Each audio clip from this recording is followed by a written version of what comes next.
On the night of July 31st, 1761, Jean de Lafargue, captain of the French East India Company ship L'Utile, sailed toward Ile-de-France, today's Mauritius, expecting a profitable crossing and a quiet arrival. The ship carried 142 crewmen and, hidden as contraband, roughly 160 enslaved Malagasy men, women, and children taken on at Foal Point on Madagascar's east coast. The route skirted a low, poorly charted sand islet called Île de Sable. By 10:30 p.m., the sea ahead turned pale with foam. The reef appeared only when it was too late.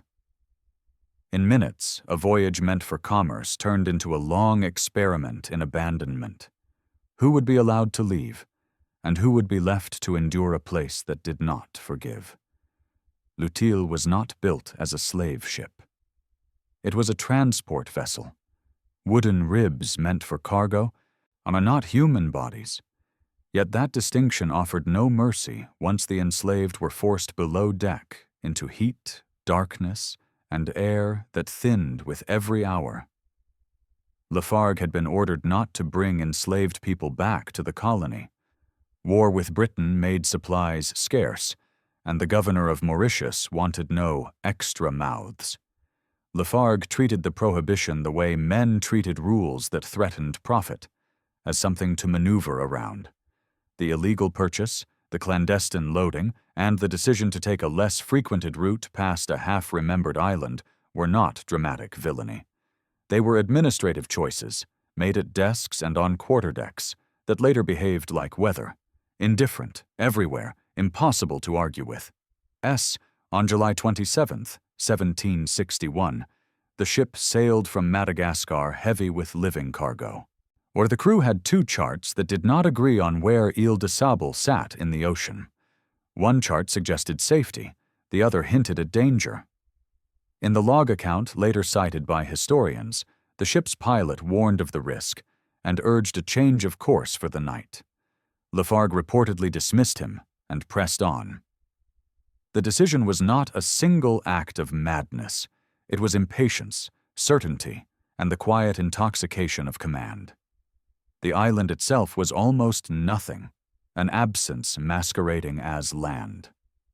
Tromelin Island, as it would later be called, sat in the Indian Ocean roughly 450 kilometers east of Madagascar and about 500 kilometers north of Réunion. It was only about 1,700 meters long and 700 meters wide, barely 7 meters high at its highest point, a low rise of sand and scrub surrounded by coral reef and whitecaps. Yet there were no harbors, and landing by sea was notoriously difficult. Wind scoured the island day and night for most of the year. In summer, it could be struck by cyclones that made the place feel less like an island than like a raft being punished for floating. Beauty existed there, turtles nesting, seabirds massing, but it was the kind of beauty that offered no shelter. The landscape held authority, and it enforced it with salt, wind, and a reef that functioned like a wall. By 10:30 p.m. on July 31st, 1761, L'Utile struck the reef hard enough to shatter the hull. The ship broke apart with the sound of timber being torn open, not by hands but by physics. Above deck, French sailors could run for lines, throw cargo overboard, and leap into the sea. Below deck, the enslaved were trapped where they had been placed, and many drowned. In one account, the chaos of that night was measured in the simplest units: seconds of breath, boards splintering, water rising, the violent tilt of the world. By morning, the counts were stark. 18 French sailors had drowned, 72 enslaved Malagasy captives had died, many still below when the ship went down. Survivors, about 123 crew, and somewhere between 60 and 80 Malagasy, stood on a strip of sand that offered no trees, no shade worth the name, and no place to go. There was no ship. There was no harbor. There was no easy way out. The first days were not noble. Social hierarchy washed ashore intact. The French claimed the best ground and controlled what mattered. salvaged casks, tools, and whatever food could be recovered from the wreck. The Malagasy survivors were kept separate, downwind, as if distance itself could preserve an order that the sea had already proven meaningless. Heat pressed down. Thirst arrived quickly, like fever. For 3 days, men dug into coral sand for water. When moisture was found 5 meters down, brackish, thick, but drinkable, it did not bring equality. It brought a new set of rules. Survival required labor, and labor would be extracted. Command shifted. Lafargue, according to contemporary accounts, suffered a breakdown and became incapable of leading. First Officer Barthélemy Castellan du Vernet took over. He was methodical, disciplined, and not sentimental. His brother had drowned in the wreck. Under his direction, the survivors salvaged timber and iron from the reef. A forge and an oven were built. A well was dug. Work began on a new vessel. This was the competent phase. Instincts kicked in. Our inventories were taken, and tasks were assigned as if order alone could substitute for safety. The sea still roared, the wind still scoured, but the men and women on the sand behaved like people who believed the situation was temporary. For nearly 2 months, the island became a labor site. Timber was dragged from the wreck, nails were hammered out, food was rationed. The Malagasy survivors, who had been treated as cargo, were now asked to do what the French could not do fast enough: swim into the surf to retrieve beams and planks, haul materials across sand that burned bare feet, and keep working even when skin cracked from salt. The promise that held the labor together was simple and devastating: a return. Duvernay promised that a ship would come back for those who could not leave. In a world run on paper, promises could be written, signed, filed, an abstraction that looked like morality. But physics did not negotiate. The boat they built, La Providence, could carry only about 120. There were roughly 180 survivors. The pivot arrived not as a sudden storm, but as arithmetic. On September 27, 1761, the French crew boarded. All of them. They took salvaged supplies, weapons, and whatever they deemed essential. They left behind about 60 Malagasy men and women on the island, with a limited cache of provisions and tools, and the instruction to keep a signal fire. Then La Providence pushed off and became a dark line against bright ocean. The abandonment was not chaos, it was procedure. 4 days later, La Providence reached Madagascar. Duvernay reported the stranded Malagasy and requested immediate rescue. The refusals began. Officials cited war, risk, and lack of vessels. So when the crew reached Mauritius, Governor Antoine-Marie Deforges-Boucher, furious that Lafargue had violated orders by trafficking enslaved people, refused again and again to spare a ship. News of the abandonment reached Paris and caused a brief stir, then faded beneath the larger machinery of the 7 Years' War and the French East India Company's looming bankruptcy. Human lives became an administrative inconvenience, and the ocean became the lock on the filing cabinet. Back on the island, the abandonment did not create a single dramatic collapse. It created repetition. The fire had to be kept. Water had to be fetched from the well. Food had to be found day after day in a place that offered it only in narrow windows. Seabirds and eggs in season, turtles on nesting nights, fish when the reef allowed it. The island had no trees, or so everything combustible became precious. Wood from the wreck was consumed slowly, guarded like a living thing. Survival became ritual. Endure the afternoon glare, make it to evening wind, protect the fire, wake and repeat. Within the first years, many died. Max Guéroux, who later led archaeological work on Tromelin, believed most of the original 60 to 80 Malagasy survivors perished within the first couple of years. The causes would have been ordinary in a way that felt humiliating rather than heroic. Dehydration, exposure, infection, the slow collapse of bodies starved of nutrients, and the psychological drain of waiting for a ship that did not come. The island did not need to invent new threats. It only had to continue being itself. The first false hope appeared early. Not long after the abandonment, a group of 18 survivors reportedly left the island on a makeshift craft. No reliable record showed they reached Madagascar. The sea that had trapped them also offered the only route out, and it demanded payment up front. If they died beyond sight, beyond burial, beyond anyone who might later say their names. The attempt cost the community more than lives.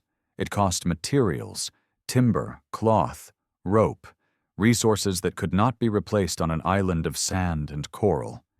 After that, escape became a concept rather than a plan. What followed was skill acquisition under pressure, the kind that did not look like triumph. It looked like hands learning to do unfamiliar work because the alternative was starvation. Archaeological evidence showed careful or sustained craftsmanship.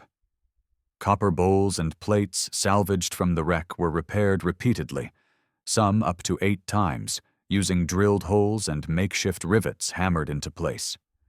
Spoons were cut from copper, with small wings folded around twigs to form handles. Lid sheets were fashioned into large bowls, likely used for water storage, a practical solution that carried its own hidden cost. Possible lead poisoning. Flint and strikers indicated fire-making techniques that had to be maintained without trees and under constant wind. These were not artifacts of adventure. They were artifacts of routine.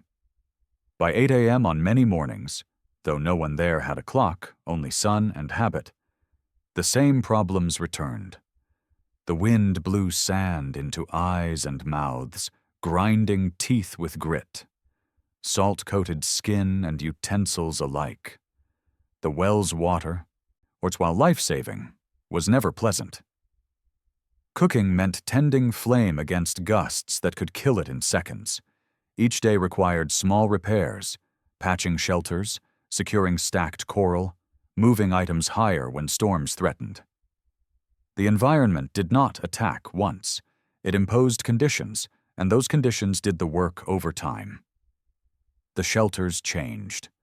Early makeshift materials, wood and sailcloth from the wreck, could not survive seasons of wind and cyclones. The survivors began stacking coral blocks and beach rock into thick walls.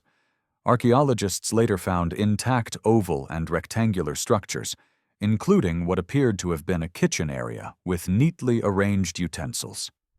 For Malagasy people of that era, stone buildings were traditionally associated with tombs, not homes. On Tromelin, the necessity forced a taboo. They lived in what, back home, might have felt like coffins. The adaptation was both technical and psychological. It was not only building shelter. It was learning to accept that life had narrowed into a space that once belonged to the dead.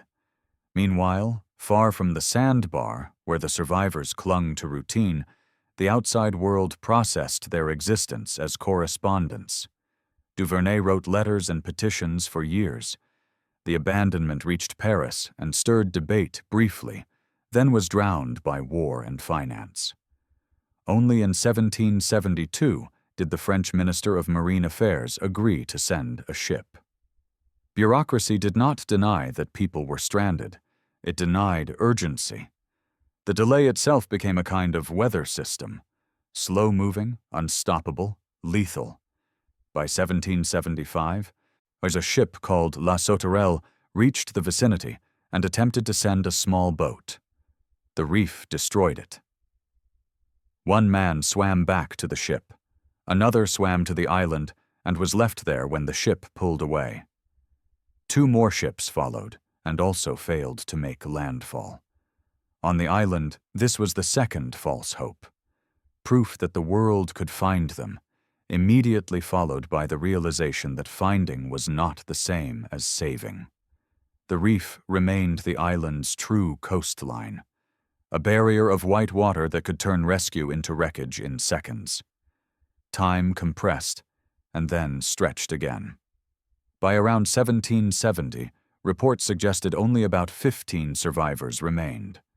The losses were not recorded with care. The Malagasy left no written record, and later testimony from the rescued women was lost.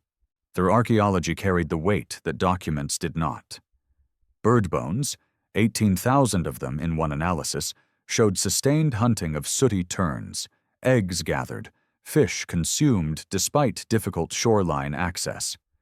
Turtle meat appeared in the remains, eaten even though it was taboo in some Malagasy communities, suggesting that survival demanded cultural concessions as well as physical ones. And then something changed. It was not a single dramatic moment. It was a gradual hardening, the kind that happened when waiting stopped being an active verb and became background noise.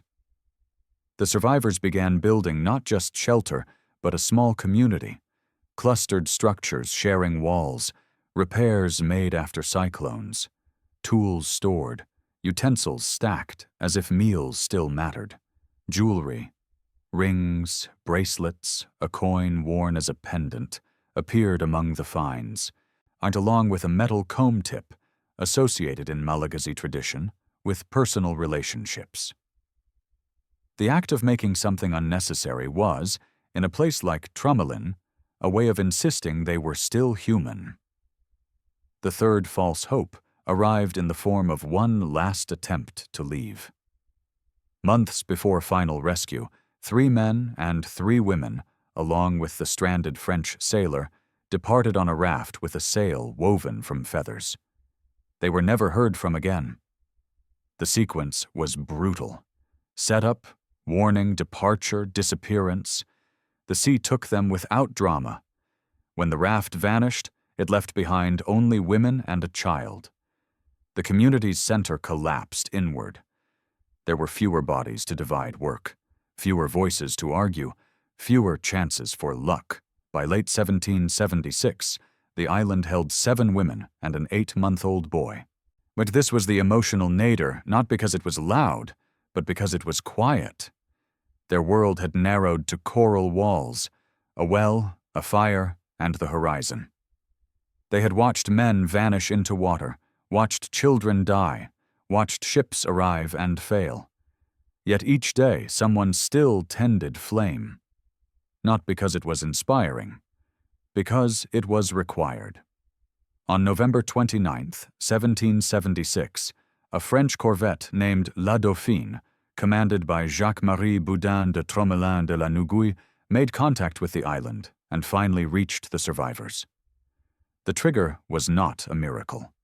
It was timing, seamanship, and a brief window of calmer conditions that allowed approach through a reef that had defeated earlier attempts.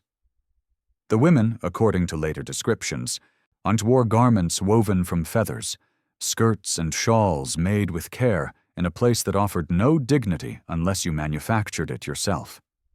They approached the rescuers without the reckless sprint of people in stories. They had learned what false hope cost. Then, when the reality held, restraint broke into release. They cried, prayed, and gathered what possessions they could carry. Copper bowls, small objects shaped by their hands, choosing to keep evidence that they had lived. Rescue was still not instant comfort. The mechanics of extraction from Tromelin had always been the reef. Even after contact, boats had to thread white water and surf without being smashed. The women and the infant had to be ferried off the beach, through breakers that had destroyed previous craft, onto a ship that might still have been forced to retreat if weather shifted.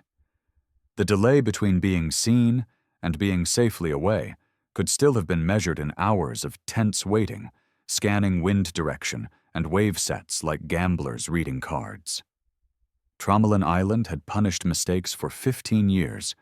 It did not stop punishing them on the day they were found. When La Dauphine reached Mauritius in December 1776, the immediate aftermath was administrative in a different way. The survivors were declared free upon arrival. They had been illegally enslaved and illegally abandoned, and the colony's leadership, changed since 1761, recognized them as people rather than contraband.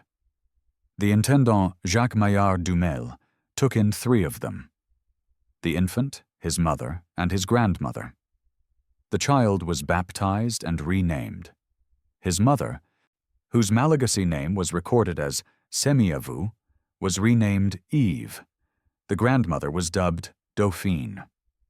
The gesture of protection arrived braided with erasure, new names, new identities assigned in French ink. The other women settled on Mauritius, and then the record thinned again into silence. The institutional response took longer. The shipwreck became material for intellectual debate in France about slavery and racism, cited later by abolitionist thinkers such as Condorcet. Yet the island itself was named not for the women who endured it, but for the officer who completed the rescue. The memory of the castaways survived unevenly, kept alive by fragments of paperwork, then largely forgotten until archaeology forced the sand to speak. In the 2000s, teams led by Max Guérout and colleagues returned repeatedly to Tromelin.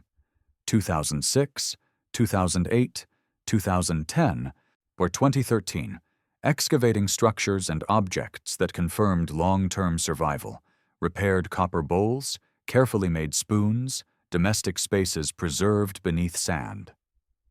The evidence was not romantic. It was meticulous. Patience hammered into metal. Time preserved in rivets. Tromelin's story did not resolve into a clean lesson. The island took most of them. It took years, bodies, names, and the possibility of being remembered on their own terms. It did not take the fact of their endurance, or the proof that survival was not cinematic. It was repetitive, exhausting, and often humiliating. Carrying brackish water, keeping a fire alive with no trees, living inside stone walls that felt like tombs, repairing the same bowl 8 times because there was nothing else. The women survived not by conquering the island, but by accepting the island's rules and building routines inside them. And the real antagonist was not only wind and reef. It was the human system that decided rescue was optional, and then called the delay circumstances. If this story moved you, challenged you, or made you rethink what survival really costs, please take a moment to like the video. It really helps the channel reach more people. And if you want more true stories of endurance and forgotten history, make sure to subscribe. Thanks for watching, and I'll see you in the next story.